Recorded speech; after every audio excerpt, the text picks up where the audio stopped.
Well, hello again, beautiful friends. It's Jack Cox, author of Love Not Fear. I'm going to ask you a question. What will you do? Yeah, you watching this right now. What will you do? What are you going to do when they won't let you go to the supermarket unless you've had a vaxx certificate? What are you going to do? What are you going to do if Klaus Schwab and his lot managed to bring in a Chinese style social credit system where you don't get access to your money unless you've been a good boy and you've toed the party line? What are you going to do? Yeah, what are you going to do? Come on, this is serious now, folks. I've been talking about this I've been writing about it for years. I've been talking about it for the last 6 months on these videos. And sometimes, I love you all dearly, but I just want to grab hold of you and give you a good shake. This is happening. It's in our face now. So I just want to read something to you that I wrote recently.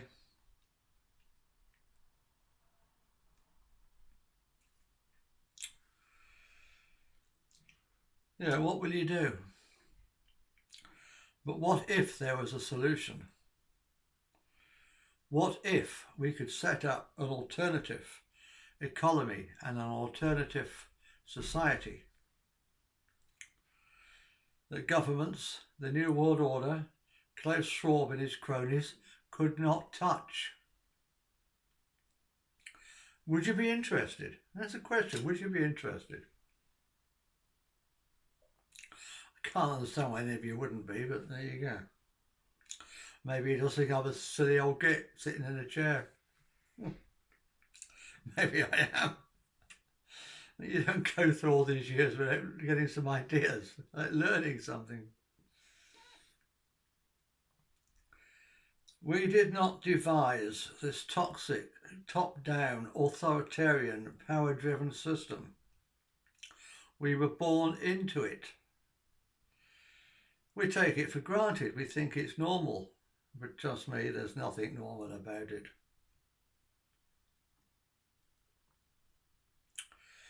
William Gladstone once said, "We look forward to the time when the power of love will replace the love of power. Then will our world know the blessings of peace." Jimi Hendrix paraphrased that when he said, "When the power of love is stronger than the love of power, the world will know peace." Now I'm going to paraphrase it. When the power of our love, you and me, and all the good people in the world, is greater than their love of power, then everything will change. So who do I mean by there? Of course, I'm referring to the psychopaths that are currently running this world. There was a thing that came out in the papers this week about toxic metals in baby foods. Okay, no one's deliberately put the toxic metal in the baby foods. I'm not claiming that. There's toxic metal in the earth naturally. And it gets into the crops. And where chemical-based fertilizers have been used and pesticides, then of course that builds up. And it's supposed to be monitored, especially when baby foods are concerned, but to cut costs they haven't bothered to monitor it. They've gone for the cheapest source of supply to make the greatest possible profits. And to hell with the carcinogenic things that are going into baby food. Oh. Psychopaths, people who just don't care. Or maybe they actually enjoy hurting others, I don't know.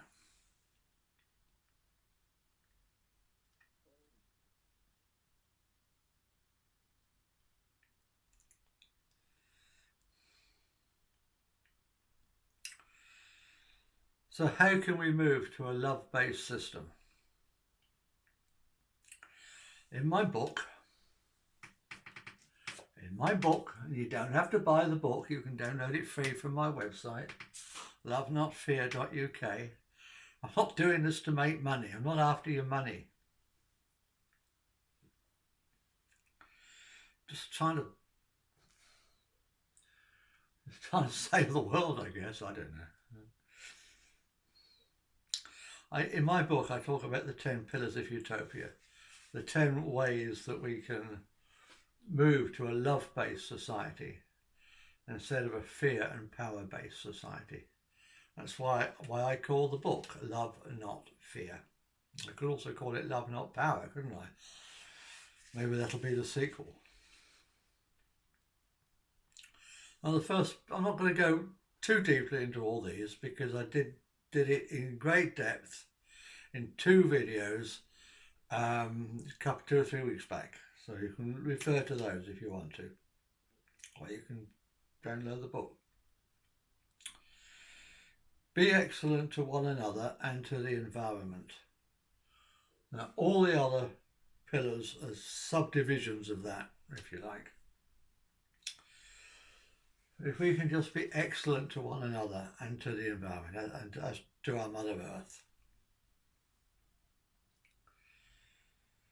If we talk an awful lot about, and I talk an awful lot about, the way the elites are trying to control us with fear. Excuse me, certainly at the moment, in the last year. But they've been doing it for decades. They've been doing it for thousands of years. But I don't concentrate on that in the book so much. I talk about the way we create fear in one another. By the way we live according to this system which we did not devise. So be excellent to each other and all that changes. Put the other person first. I think Jesus said something like that 2,000 years ago, so it's not new. Pillar 2, universal equality. The same rules must apply to everyone, regardless of race, religion or gender. And this doesn't just mean everybody has the same rights, it also means everybody has the same responsibilities. And it also means that nobody gets any special privileges. There are no protected groups you can't criticise. All this PC nonsense goes out the window. Pillar 3, tolerance and respect for all other broad-minded, tolerant people. Yeah? Enough of all the bigotry. My nation's better than your nation, my religion's better than your religion. Yeah, by all means be proud of your nation and of your religion, but don't think it makes you better than anybody else, because it doesn't. Respect other people's beliefs. What's the thing that's been going around on Facebook recently?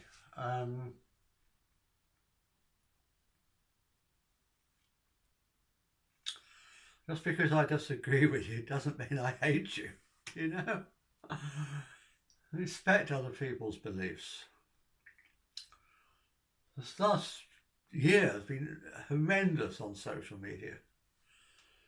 There are 2 different people that go along with the current official narrative and those who don't. And the amount of vitriol against one group against the other, I mean, why? Let's respect the different people, their different beliefs. Respect our planet and all our natural systems. Let's work with Mother Nature and not against her. We're not here to rape our mother. That's not what we came here for. We can live in balance with other life forms. All life forms are equal. We're not superior.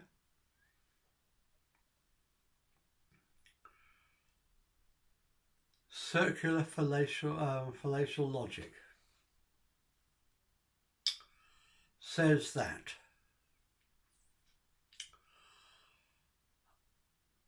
my species thinks better than any other species, so thinking must be the most important thing. That makes us better because we think better. But the cheetah could just as easily say that running fast makes the cheetah the superior species because running fast is what they're good at. You know, I mean, it's circular fallacial logic. It's crap. All beings come here to experience the things that they come here to experience.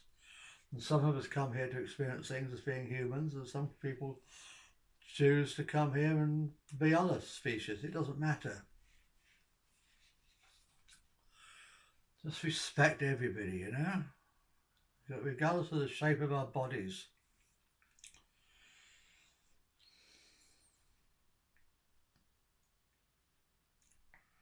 Work with Mother Nature. Live in harmony with Mother Nature. Pillar 5, cooperation and goodwill between free independent nations and free independent citizens everywhere.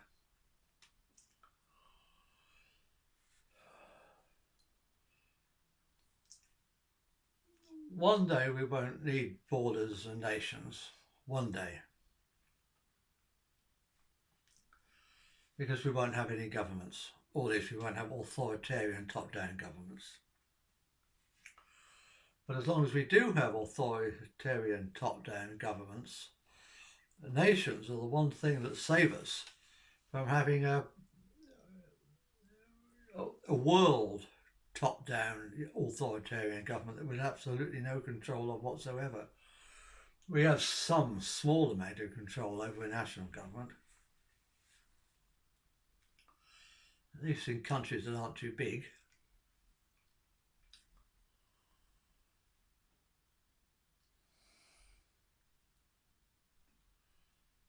And to the extent that we've lost that control to the mega elites, we need to be getting that control back.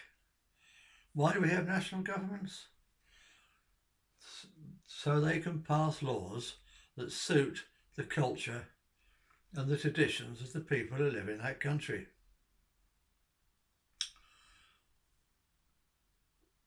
One size fits all policies, laws do not work. They can't work. That's why multiculturalism doesn't work. Pillar 6, truth. Excuse me. Just to go back and I mentioned multiculturalism. I don't want you getting the wrong idea. I've got nothing against a society, a country being multi-ethnic. Nothing at all. As long as they all adhere to the same basic core culture. Excuse me. Pillar 6, truth.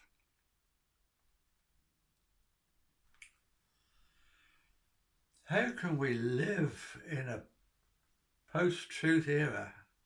How, if everybody's lying to us, from the guy that's trying to sell us a new car to the representatives we have in Parliament that are supposed to do as we tell them, they're all lying to us. They're all doing it to make money. We can't live in a world like this. Even lovers and spouses lie to each other. lying is a way of manipulating. Let's just stop doing it. Let's just tell the truth. As my old grandma used to say, tell the truth and shame the devil.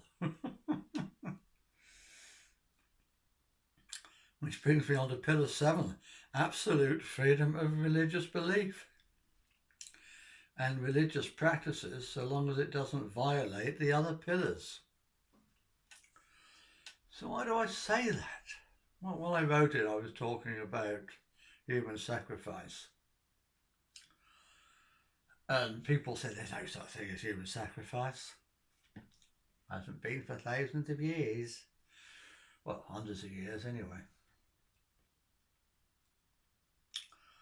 Look at all those poor witches that were sacrificed in the fires. But no, human sacrifice is still going on today very much, and all this Satanism is coming out. So, yes, so what does that mean? That's an example, isn't it? Satanism, because if there's one religion in the world that nearly everybody's against, it's Satanism. So what I'm saying, which is very, very controversial, is let the Satanists believe whatever they like. You know, and not only to say they can't believe in Satan, if that's what they want to believe in. Worship, whatever it is they want to worship, turn their pentagrams and their crosses upside down, if that's what they want to do. You know, I respect that. Let them do what they want. As long as they don't violate the other pillars. So, you know, you don't kill people, you don't abuse children, because that's going against the other pillars.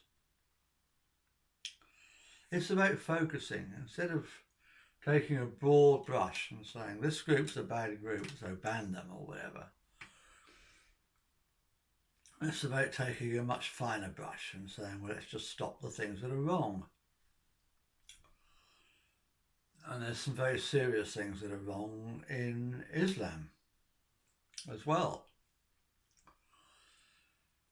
But I'm nothing against Islam. I've got nothing against Muslims. I love them just as much as I love everybody else. But I do want to stop them doing the wicked things. Persecuting apostates. Treating women as second-class citizens. That goes against the pillar on equality, which I'll come to in a minute.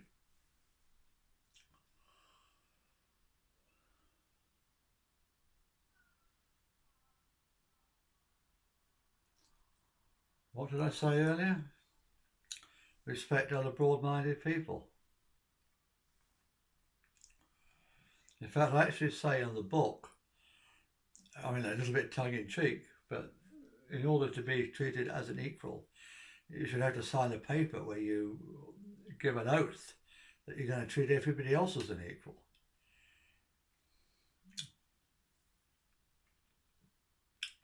Pillar 8, generosity. No money or barter, just freely giving and freely receiving. The top-down authoritarian system is controlled by money and by restricting our access to money. And if we ever have this Chinese-style social credit system, it would be based very much on restricting our access to money. That's how I started this video. If we didn't have money, if we didn't need money, that couldn't work, could it? They couldn't control us. I tell a story, and I've told it before in other videos, when I was a young clerk in an office, and I had to check the incoming invoices, make sure that we'd ordered the goods and that we'd received the goods. And most of these invoices had a sticker on them in those days, back in the olden days, you know, when all the things were done on bits of paper. They had stickers on them, and the stickers used to say, please pay us so we can pay them so they can pay you. Yeah, it makes sense, doesn't it? So I've turned that around now, and I said, please don't pay me. Please don't pay me. Then I won't have to pay him, and he won't have to pay you, and we just don't need any money anymore, you know. Let's just do things for each other. Let's do the best we can for one another. Give the most we can to one another. Not count the cost. And okay, we're not going to change the world overnight into a free gift economy that I talk about. And this isn't communism, by the way. Communism is where the government gets involved. This is with no government involvement. This is just peer-to-peer.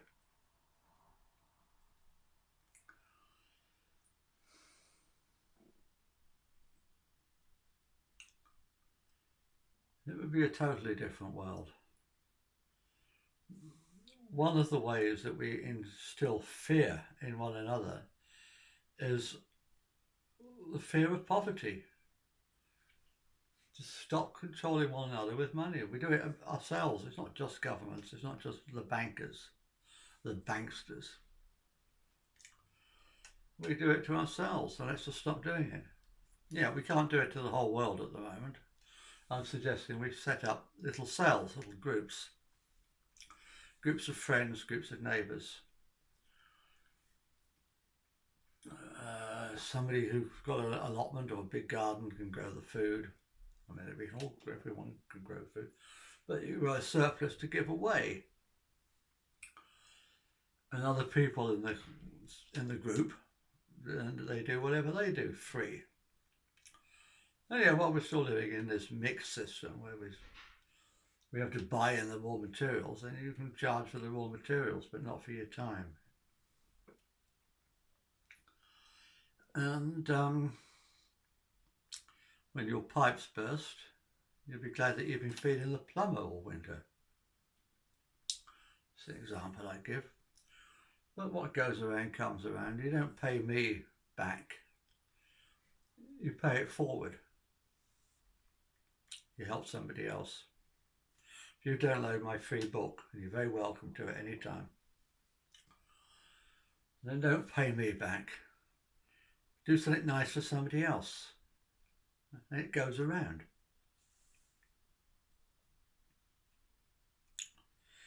There's far more details on my website and in the book. I'm just giving a very, very brief summary of each part here. Fair, people-centric, bottom-up democratic government, where no individual has authority over anybody else. Top-down systems cannot survive any longer. And some of you don't like the word government, some of you anarchists. I'm an anarchist too, really, but you don't like the word government. I don't really like the word government either. It's the word we use now. But the governments of the future will be so different than the governments we have now. They won't have any authority. They won't be there to pass laws. We'd probably call them something different. Lots more detail in the book. And 10, the one that most of you don't like. Maintain a stable population. The planet can only carry so many people.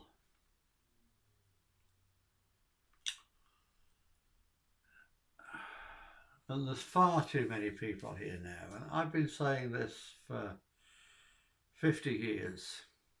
Yeah, it's about 50 years. Well, I'm now 68. I've been saying this since I was about 18, maybe a little bit younger. There are too many people on the planet.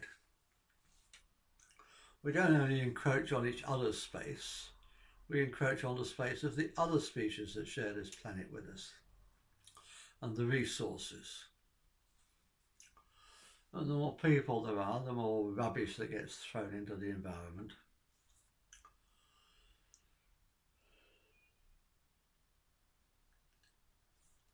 And the more resources we use.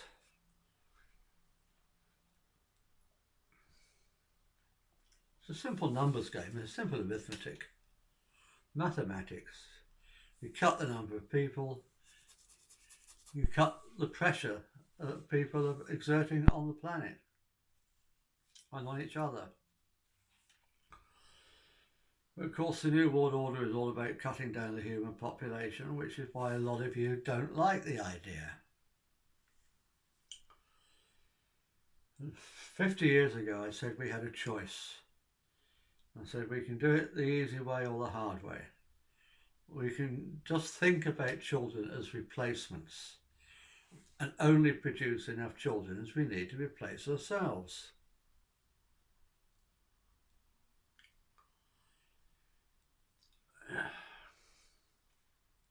If we'd have done that 50 years ago, we might have been in with a chance.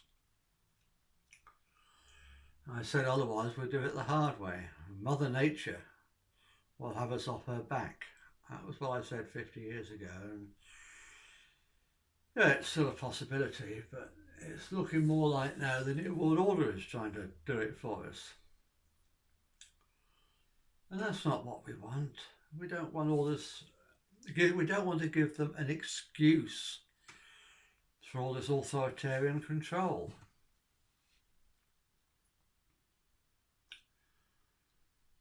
So come on, folks, do it for ourselves. It's not an easy one. I'm sorry, it's not an easy one, but it's a nettle that has to be grasped. We don't want the human race to be culled. We can do it the easy way, at least we could if we'd have started 50 years ago. Why don't we just start by stopping paying people out of public funds to have children? Stop child benefit. I'm sorry if you're a parent with young children and you enjoy your child benefit. We've got to stop thinking about what's good for me and start thinking about what's good for everybody, what's good for society.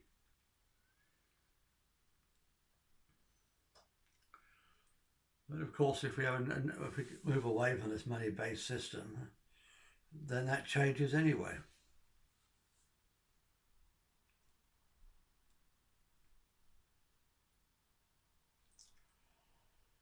So I don't have all the answers. I don't pretend to have all the answers, but we've got to find a way to cut down our population. So anyway, that's it, folks. We can do this. We can move to a society based in love, not fear. Love, not authoritarianism. Where we all do the best we can for one another. That's all it means, just doing the best we can for one another. Putting the other person first. Helping the Joneses keep up with us. Helping one another to thrive. Giving and not counting the cost. Toiling and not asking for any reward. Come on, I've been making these videos for 6 months now and I'm repeating myself, I know I am. But let me take it right back to how I started this video. What are you going to do? Yes, you, watching this right now, if you're still watching, if you haven't turned off. Well, I've given you 10 ideas of what you can do. We're going to make it happen, or what? Namaste.